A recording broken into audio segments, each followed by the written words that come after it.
You hear the word manifestation a lot, and you may also hear the term embodiment, but what does that truly mean? In order for you to attract all the goodness that you desire, you must allow yourself to be yourself. Our guest today will help you embody your true nature so you can really thrive. I am so excited about our guest today, Tony LeRoy. I have known Tony, well, not really known him because I'm actually more of a fan of Tony's. This is the first time we get to meet together, which I'm really thrilled about in this capacity. I had a reading with Tony back in 2008. And yes, I love getting readings. I think it's really helpful for people to get readings. And Tony at the time told me, because I was doing readings at the time, and he's like, well, you're a teacher and you're going to be doing all this media. And here we are on a podcast together, his vision coming true. And it was mine too, because that was what was in my heart. Tony's a marvel. He's been on lots of TV shows and major newspapers, the New York Times, and he's been on the Today Show. And he's so lovely. And I don't want to talk about what he has been on because he's here right now and you get to experience his magic. So without further ado, welcome, Tony. Thank you. It's a pleasure to be here. How fun. I'm so happy you're here. I'm so happy to share your unique way of being, your love, your light, your sparkle with everyone. Thank you. So I appreciate it. Thank you. You know, you are a testament of manifestation because I was just talking to a friend of mine. I was like, you know what? I need to start being okay. I haven't done a lot of media since COVID. And so I was like, you know what? I'm putting it out there that I'm going to be starting to do media. And then the next week you sent an email to me and I was like, thank you, universe. Well, you teach manifestation, don't you? Isn't that one of the many things that you're doing now? I teach, if I were to put things in a nutshell, I'd say that I remind people of their inner greatness. We're all manifestors. We're all healers. We're all lovers. We're all wealthy and healthy on all levels. And when we really allow ourselves to be balanced and kind of tap into that greatness within, everything falls into place, you know? Yeah. And what I've experienced with manifesting, and I know that word is used in so many ways that are, I don't know, off. Law of attraction. Yeah. Yes. Yeah. What I've learned with that in more of a creative process as well, and a spiritual psychic process, is everything's already created and we're tapping into it. It's kind of like Michelangelo when he's like, I saw the angel in the marble and I carved until I set him free, right? So it's like, it's there. We're blessed with these downloads and we have to trust and put the energy into uncovering those downloads. Is that how you experience it as well? Yeah, I would actually, I'm such an empath and I'm so codependent that I'm like, yes, whatever you're saying, that's perfectly right. But, my version of it would be that, there are multiple universes, right? And there is that version of you that's already there, right? And what needs to happen is to take your current self and align yourself to that timeline where that outcome is already there, right? And so the way to do that is, I have to let go of my mother's voice. I have to let go of that grandparent that told me no. I have to let go of society's, saying I can't be who I want to be based on my gender, my race, my this, my that, And so there are many ways to reach Rome. And the best way to do that is, for me, kind of really tapping into what it is that you desire, but also becoming aware of what the resistance is. And when you look into the resistance and then you accept that place of resistance, like, wow, I can see this version of me that really wants to be X, Y, and Z. And I could also see that part of me that doesn't deserve it, or that part of me that believes someone is saying no. And you tap into that resistance, and then you accept it, and then do whatever healing modalities that, use whatever healing tools you can to take that down a notch. That is where what's going to lead us to that outcome. That felt like I rambled a lot, but oh, I love your rambling. That's why we brought you on. I want to hear your unique version of rambling. And it's really nice to hear different perspectives, right? On all the things. Like manifesting is this broad term these days that is really overused and not really used correctly most of the time. When I met you back in 2008 in New York, we're both native New Yorkers, which I love. Yes, and I was visiting New York at the time. I was living in Pittsburgh, and I was working a full-time job and doing readings at night at the time. And I was in New York for Thanksgiving. I met you in your studio there. It was so much fun. Because, like, who doesn't love going back to New York? Am I right? I haven't left. Yeah. I mean, I go to lots of places, but New York is still home. Yeah, it's so diverse and exciting and cultural. And I used to love being in the subway and seeing like world-class musicians, right? Like, it's just incredible. So back in the day, see, I ramble. I love that you and I are people are just going to have to follow, okay? Welcome to the world of the intuitive mind. Exactly. We're right brain people. So back when I met you, and what's also interesting about both of us is I call myself an intuitive counselor and have been since the first day I started doing readings back in like the 90s. And you're also an intuitive counselor, and that's what you call yourself. And it's a different type of, it's more healing oriented. Is that right? Would you say that? Yeah, so I'm trying to find the best way to, my elevator pitch as to why I call myself the intuitive counselor is, I think utilizing intuitive counselor versus psychic is giving the client permission to have free will, right? Because like I always say, I hold up a mirror to show people what's going on with them, right? And whatever they see, they can make the choices to create the change that they desire to have in their lives, And when it comes to psychic, the word psychic kind of, for me, being a New Yorker, if anyone is, almost, there are a lot of neon signs with kind of like Romana people. The third eye. The crystal ball. The whole thing.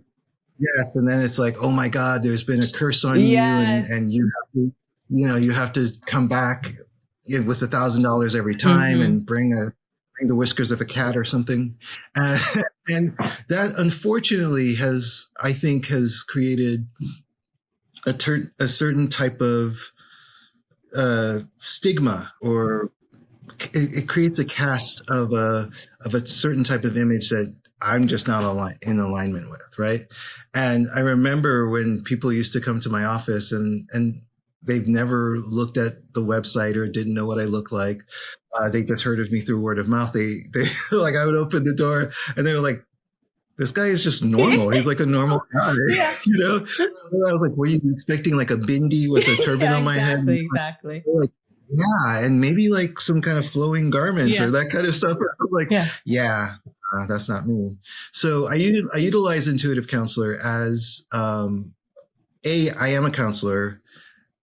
A lot of the work I do, especially now with all the different tools that I've added in the last 20, 30 years, is, I'm really into helping a person recognize that they have permission to be who they want to be. Yeah. And that's my point. Even though most psychics I know don't call themselves psychics, they call themselves intuitive something, but you and I call ourselves counselors. because it is counseling. And I don't think people recognize as intuitives that it's a lot of looking at the past and your current habits and beliefs and expectations. And I noticed since 2008 that you've put in a lot of new healing modalities so how did that evolve? Like how do you use intuition for healing? If you were to say, out of all your tools, out of all your big powers, your psychic powers, what is your strongest power? I, first and foremost, am an empath. You know, I feel everything in my body. You know, the very first thing I do when I meet somebody is I close my eyes and I ask their soul to come into their physical body. Then I see how their body reacts to it, right?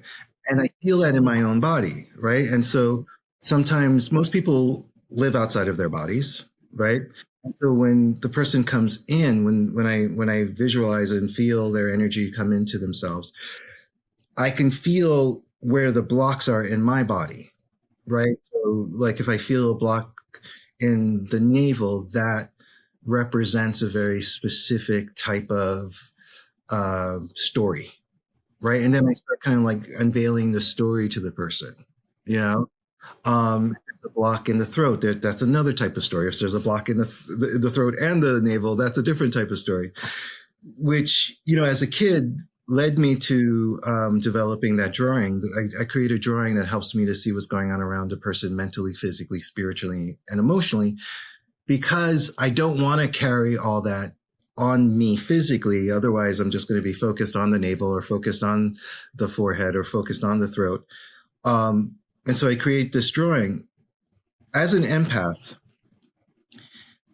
I can see patterns, right? I can feel patterns. I can see patterns. And then I actually work with those patterns in the counseling. I work with those patterns in how it's like, oh, this is a pattern of a person that's been through abandonment, for example, right? And then I'll go into it, and the psychic part will come in. It's like my guides will say, "Oh, she was 12," and then I'll go into, you know, it's like, "Hey, I'm seeing you in a room, and there's a small dog, and you're 12." And, you know, it gets. That's where the psychic element comes in.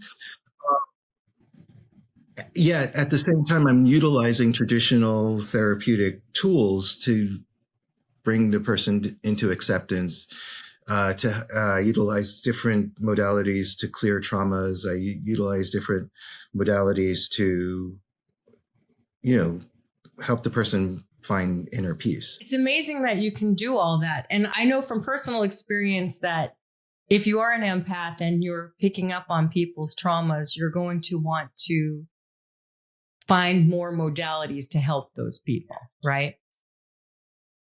And it's curious to me.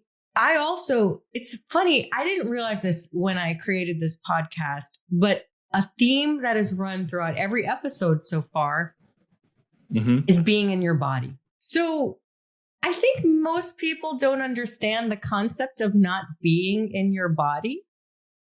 Can you explain that? Because I think most people think they're in their bodies. So can you explain what that is? I can stab at it, you know, because if anything that you leave, if I leave here with anything, I don't know anything. I know a lot about a little. I think you know a lot about a lot.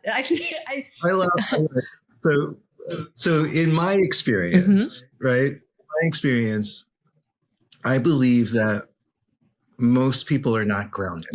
And when we talk about being grounded, it really talks about allowing your energy field, the totality of your energy field, to be connected to this physical plane of existence. Okay. And when we are here and we've accepted that we're here in this physical plane of existence while still existing in other planes of reality, but while your energy is grounded here in this physical space, then you are fully you have access to your nervous system, you have access to your energy bodies, you have access to the different chakras, you have access to the totality of who you are, right? And most people, a lot of people, don't. It's uncomfortable to live in the heart. It's uncomfortable to be here on Earth. It definitely is, especially if you're an empath. Right, exactly. And so we then start to live outside of our body, right? It's safer to be more in your head. It's safer to be in the fantasy world. It's safer to be in the astral plane. It's safer to be in a probable future that isn't manifested here yet, right? And, and yet for me, I find that when I'm anxious, when I'm uncomfortable, when I'm unable to speak, when I'm confronted by blocks, like every place, like everywhere I go, I'm just hitting blocks after blocks, a red light at every corner. That's when I'm not grounded. That's when I'm not in my body. That's not when I really have access to the totality of my gifts and the totality of who I am. It's so funny how this is a theme with every single guest and with me, what I started this podcast with. I personally thought that was just my journey, that I was so ungrounded.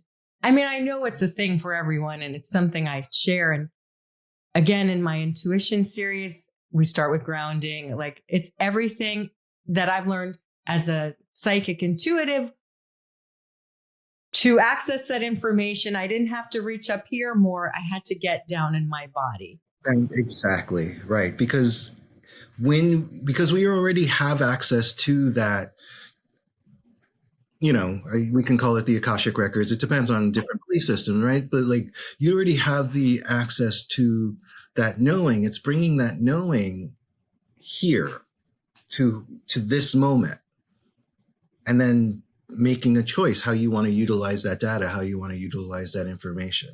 Well, you put it in a different way. Like, I talk about grounding a lot in terms of connecting to the earth and bringing those roots down.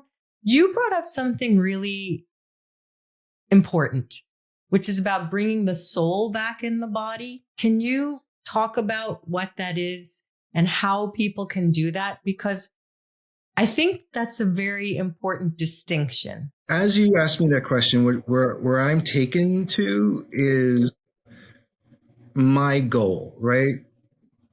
I don't know if I said this earlier, but my goal is to whisper greatness from people's hearts, right? We're all indwelling Christ. We're all indwelling greatness. And so I believe we all have the capacity, like the Buddha, to achieve enlightenment, right?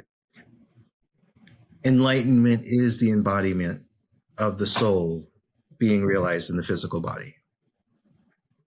And so I speak in that language when I say, really bringing yourself into your body, bringing your soul into your body, bringing your spirit into your body, so that you can achieve that greatness here on this planet, in this realm of existence. Yeah. How do you call your soul? Because if someone's hovering in their body and you say your prayer to ask that their soul get back into their body, does that actually happen for you praying for another person to put their soul? Yeah, well, that's a great question. Absolutely. And here's the great thing. There are times where, and right now I gave up my office. I work primarily either with groups or when I'm working one-on-one via this thing that we're on right now. The interwebs. The interwebs is the thing that I do. The very first thing is I close my eyes and I invite the soul to come into the body, right? Now, by virtue of the fact that a person's made an appointment with me, they've already given me permission, right? You've already given me permission to have access to their records, to their energy fields. Like there's already been an agreement, right? The moment they make that appointment, our souls have made an agreement, right? And yet I still do ask, hey, do I have permission to, talk to your spirit guides? Do I have permission to connect with your energy? Do I have permission to access your Akashic records? I ask everyone. Almost everyone. There are some sessions that as soon as a person comes in, we just launch into the conversation immediately because everybody needs to talk to them, and that happens. But 90% of the time, or 95% of the time, I ask permission. And so in asking that permission, it is an invitation. It's like I invite your soul, I invite the soul to come into the physical body, and then I see how the physical body reacts to it, right? There have been many people who, as soon as I just, close my eyes, they just burst out crying. Because and then I'm like, are you okay? I don't know what's going on. Yeah, they're in the presence of love and their guides, and it's overwhelming sometimes. And also in the presence of feeling themselves for the first time ever, right? Then I have certain clients that come in and they want to see what happens. They want to see what happens when I close my eyes and do the tune in, because then they're like, oh my goodness, I could feel it here. I could feel it here. I could feel it here, and it's like, and I just go, okay, great. So let's move on to this, because we can focus on it and make that important, quote unquote, or it's just like, all right, you're now in your body. Let's now move forward to the next thing. I noticed when I had my one-on-one sessions with people that all kinds of stuff would come up for them right before the session. Yes, exactly. Because it is that intention that they set starts the wheels in motion. And then we come up as catalysts. And it's like, why did this just happen right before this? It's so weird. Well, it's because it's meant to come up to be cleared. But I do want to make clear that we, even as intuitives, don't go around with our loved ones doing stuff with their souls, like with that. Oh, gosh. I want to make it clear that's only in these settings. Yeah. Yes. Because everyone has free will. And part of their will when they made an appointment was to have something happen, right? Right. I'm glad you brought that up. Wow, that would have. Yeah, I don't want people going around thinking, oh, I can ask my boyfriend's soul to like do this or like give me an engagement. I don't, we can't do that. You can ask. It doesn't mean it's going to happen. That's right. And it's manipulative to do so, right? It is very manipulative to do so. I want to make it very clear for everyone listening. This is a very unique setting where they're in there to talk to their guides and connect with their soul. And we're in a prayerful setting making that request. Just making that clear. So yeah. Can people and also just one last thing, it's like insanely karma building to try to create or move anyone else's will or soul against their own desires and will. So yeah, just don't. That is correct. So what we do to change and heal our relationships is to become more of ourselves. Yes. And that's the initial question, right? It's just like the invitation for the soul to reside in the body. Helps you become more of yourself. So can people, like when they wake up in the morning, can they say, I invite my soul to be in my body? Is it that easy? Is it something? Absolutely. Intention creates universes of possibility, right? And once we allow for ourselves to like, I really have the intention, there's that St. Francis prayer, make me an instrument of your peace. I grew up Jewish, so I don't know that St. Francis prayer. I like St. Francis, though. I love St. Francis. So it really is that it's like, help me be the best I can be. Help me to be my whole self. And it could be done as a prayer, or it can be as a confirmation. I am embodying my true self in this moment, today, and every day. That's a beautiful way to be. Yeah, it's just claim it. So you know, instead of asking for, so it's an interesting take on manifestation. Instead of asking for a specific thing, to ask to be more of yourself. yes. That is, like, I love how you said that. It is an interesting take on manifestation, because when we are whole, when we are complete, when we are healed, everything in that's for our highest good starts to just show up with ease. That's the way I teach manifestations, in a different way, because you and I are different. Yeah. But we're both intuitive counselors. That's New Yorkers who are very like grounded and like not into BS, right? So listen, we all have different filters, right? And based on our different experiences and our different ways of being, like even the way you ask questions helps me to like look at the different layers and levels of existence. Like, I love the way you ask questions, because it really brings me to a place of like, oh, wow, I'm seeing this from a whole different perspective. Yeah, you have a very amazing, unique way of experiencing the world. Well, thank you. You have a very unique way of helping me experience it. Well, thank you. Well, that's what we're here for, right? And I always say, I said in the first episode, I always say it, the key to happiness is to be yourself.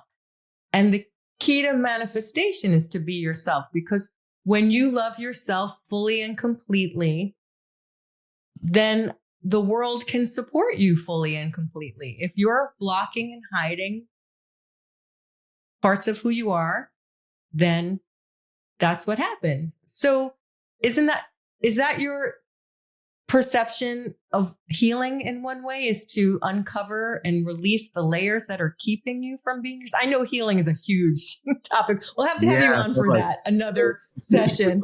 Ooh, where do we begin with healing? My goodness. But is that one of the things that you're doing when you're working with clients? Like, what does healing entail in your perspective? So based on the way you asked the question, it's like when we come back to balance, we are healed, right? In my belief system, how I see things and the way I work, when the body's out of balance, that's where there's disease or dis-ease, as we've been learned, as we've been schooled, as we've been told to experience it, right? And the dis-ease on an emotional level manifests in a certain way. The dis-ease in a physical level manifests a different way. And so when we talk about healing, anything is healing, right? On some level, our having this conversation is healing for me. Thank you so much. I feel it. And for those of you who are listening, may you feel it too.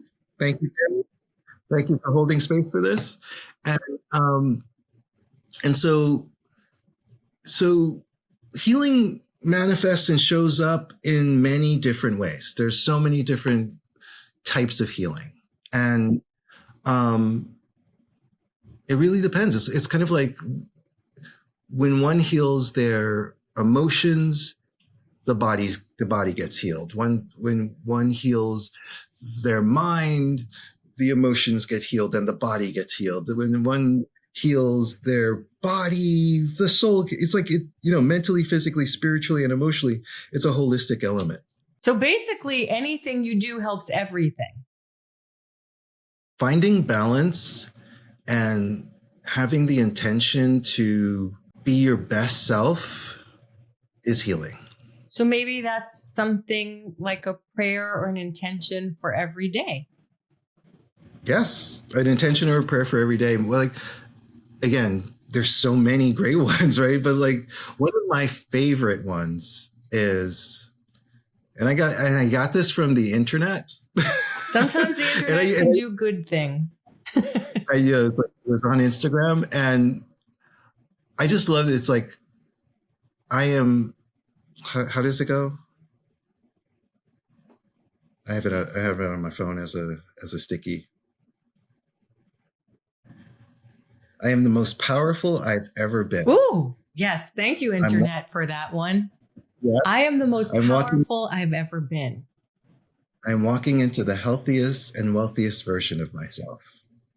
Everything I desire is on its way because everything I desire is already mine. That's really beautiful.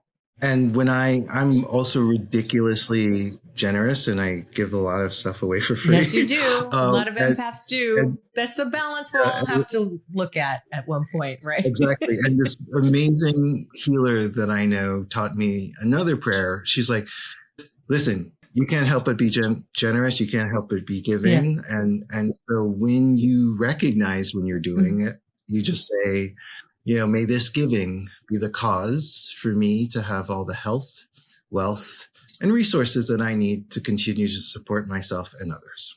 Tony, that's so important because you're an empath, I'm an empath, and I feel that, or I know that we all have a tendency to give more than we receive, and that's a balance thing. And that sense that we can't help ourselves. It's part of our nature. It's part of our gift to be generous with our energy and emotional intelligence. So to have a prayer to let it be a blessing is a beautiful thing. Kai Bennett, amazing healer, and she was once a Buddhist nun. So she really that I have to say that's one of the most powerful lessons I've learned is to simply, when giving, really setting in the intention that may this giving be the cause. Yes, because you talked about balance, right? And balance, a lot of people think it means getting a massage or taking time to read, which is very important, things like that. But when you talk about balance, it means something else, it seems. When I talk about balance, I talk about peace. I mean, that's what comes up for me. It's like balance is what happens when I meditate. Mm-hmm. Balance is what happens when I forgive myself or accept myself. Okay. Balance is what happens when I, right now, one of the biggest challenges in my life is my elderly mom and the stage of life that she's in. Oh my gosh. Right? That's where I am too with my parents. It's been, because I think, are you Gen X also? Yeah. Yeah. But we won't talk about it. We could just say I'm Gen Z. Are you Gen Z? You do that thing? I only know that, you're ageless and timeless, but I only know that because I had a reading with you in 2008 and you looked exactly the same. And I'm not being kidding. You actually did. I'm like, how is this the same? How is this the same Tony LeRoy? It makes no sense to me. But anyway. Yeah. It's a really hard thing. It's really hard. When I am in her presence and I watch myself fall out of balance because of whatever struggle she has and however she would like to present that struggle to me in her really wonderfully unique way. It's like, you know what? I constantly find myself finding ways to not be angry or demanding she be in a different space because that's her choice. And I have to be solid and whole on my own. That's hard. Right? Yeah. And so that's deep breathing. That's tapping. That's, calling a friend who is able to hold space for that. That's, it's a lot of different things. And so there's so many ways to find that balance. There's so many ways of finding that inner peace. Yes, which is more than taking a bubble bath or making time for something. It's an emotional. And so with you, it's the balance of even though your mom is older and dealing with whatever, that you have to take care of yourself, even if she's in that situation, right? For me, it's a there is a layer of profound acceptance. I said, and again, because I don't think I spoke of acceptance before. And I think that acceptance is key to all forms of healing. You know, it's like, this is where I am at. This is what I am feeling. This is where, uh, this is what's happening in this moment.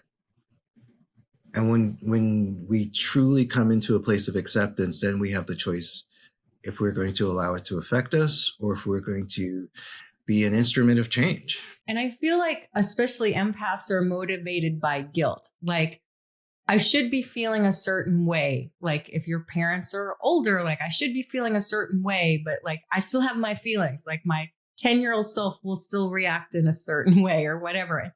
It's a matter of accepting that you're human. There's no way you should feel, and be okay with that.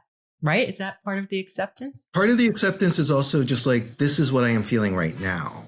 And like, I don't think we need to, for me, I don't need to go into the story as to why am I feeling this right now? This is what I'm feeling right now. Now, the benefit of real, true acceptance is sometimes that inner 6-year-old will come up and say, I need a hug. And then I'll get to give, little Tony a hug, or I'll say, hey, you know what? Let's get you out of that place that you're living in. Why don't you come and live in my heart? Because that bedroom where you're kind of like crying by yourself, you need to come here and live in my heart, where there's all kinds of toys and you can play, and I got your back, and we'll go hang out and dance together, all that kind of stuff, And so when it comes to the different types of empaths and the different types of experience, yes, I think that layer of sensitivity can totally take us off our center, right? But when we come to that place of self-love and self-acceptance, that brings us back to our center, right? And if we are making ourselves, if we try to fill our cups with dysfunctional mom love, or dysfunctional need for a partner, or dysfunctional any type of love that's outside of ourselves or outside of the universal love, then we're in trouble. Because ultimately we want wholeness. Ultimately we want to be whole and complete. And then we start attracting, like a magnet, other whole and complete individuals. I've been saying this, I've been having a conversation about, the family of choice versus family of birth, and that's been a theme this week, where I've been like really teaching people about the choice, the difference between family choice and family birth. And I was like, when you are whole and complete and you start attracting people in your life, like I have people that are my sisters, my brothers, my mothers, my fathers. I have real healthy people in my life now that really lift and support me in ways that I never experienced as a child, never experienced as a young adult, never experienced in my 20s, and it's because I really allow myself to become, and it's a work in progress, obviously, because otherwise I wouldn't be on the planet any longer. But good for everyone to know you're here because you have more to learn. I have so much. Yeah, we have a lot to learn. I have so many issues. Oh my God. You have no idea. But when we really come into that place of wholeness, and I fill my cup with Tony, the healed, loved version of Tony, then I attract really amazing things in my life. We finally got there. I think it's really so clear now, this idea of balance and accepting yourself is not to seek that outside yourself. You find it outside yourself when you accept who you are, which means accepting your feelings, accepting, like, you're like, I have so many issues, and you're still an intuitive counselor and helpful for so many people. And just in case it wasn't clear, I have so many issues too.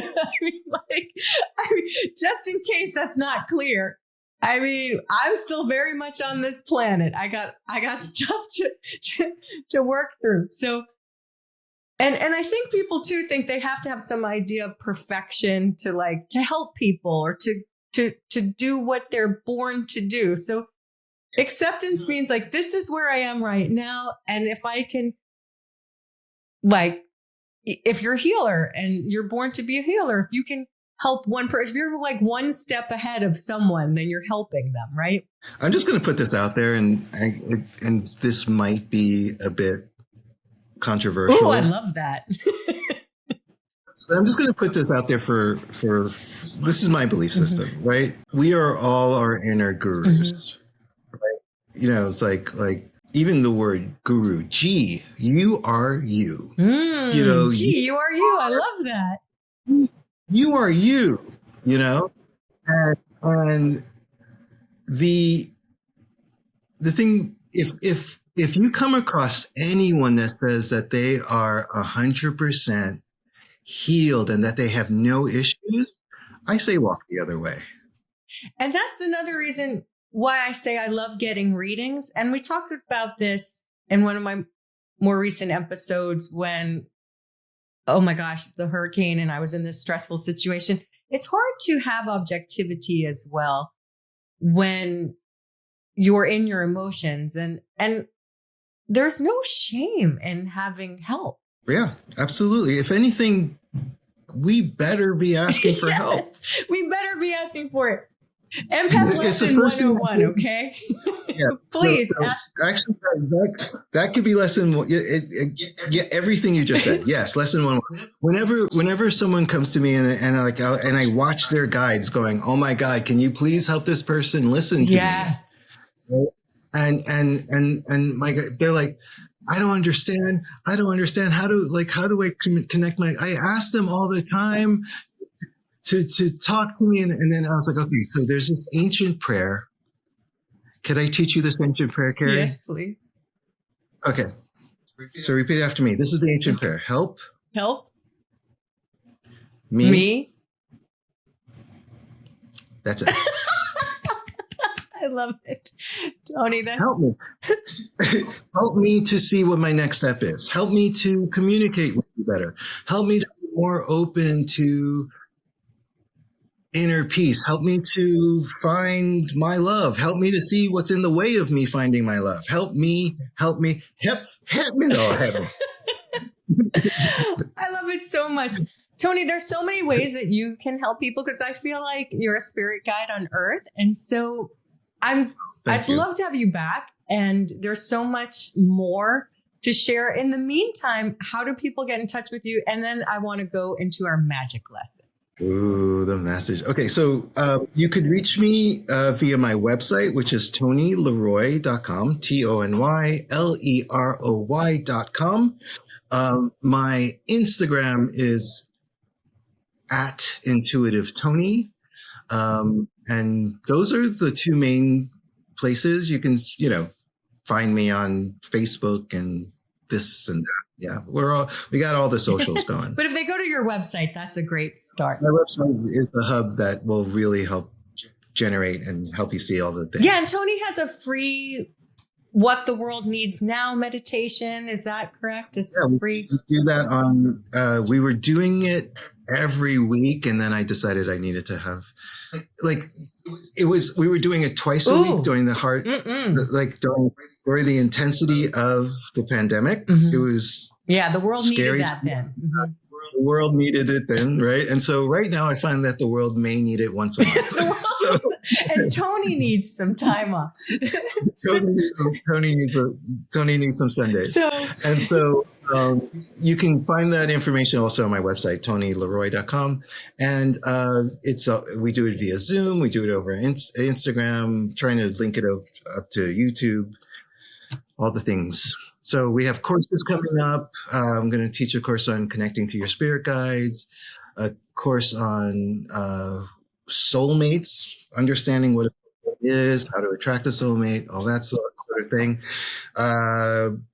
Book ideas coming up, like lots of stuff. We have lots of things in the hopper. Yeah, I've been on your list since 2008 or maybe before.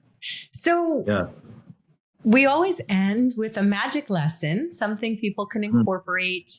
We've already had so many magic lessons. So I know, right? I know. So like if you can Let's find be one extra. that, if you can say like another one. the thing that you love for people to focus on that they can easily incorporate, what would your magic lesson be for them? Feel what it feels like after. After what? Feel what it feels like after the relationship that you've been for. Feel what it feels like after you have that money in the bank account. Feel what it feels like after this really stressful time in your life is over. Feel what it feels like after. Yeah. Feel what it feels like after. So to manifest it, not after something in real life ended, after you've received what you want. Exactly. Right. So it's kind of like we spoke at the very beginning about the parallel universes, right? And so what does it feel like after you have that thing that you desire in the most positive way for the betterment of your being, right? What does that feel like after? So what's it feel like after, if you want to have a kid, what's it feel like after you're holding the baby in your arms, right? What's it feel like after, you're giggling watching a movie with your partner that you've been waiting so long for? What's it feel like after, dinner with your besties? Whatever it is that you desire, what does it feel like after that? I love that. I love that so much because a lot of people think like, what does it feel like to have something, right? I love that. Like after you've achieved it, you're already in that place of peace and joy and comfort and delight. And normalcy as well, right? Because it's like, it's normal for me to be in a relationship. It's normal for me to have money in the bank account, right? And then once you have that feeling, visualize that feeling being grounded from your body down into the earth. More body grounding stuff too. Come full circle, Tony's come full circle.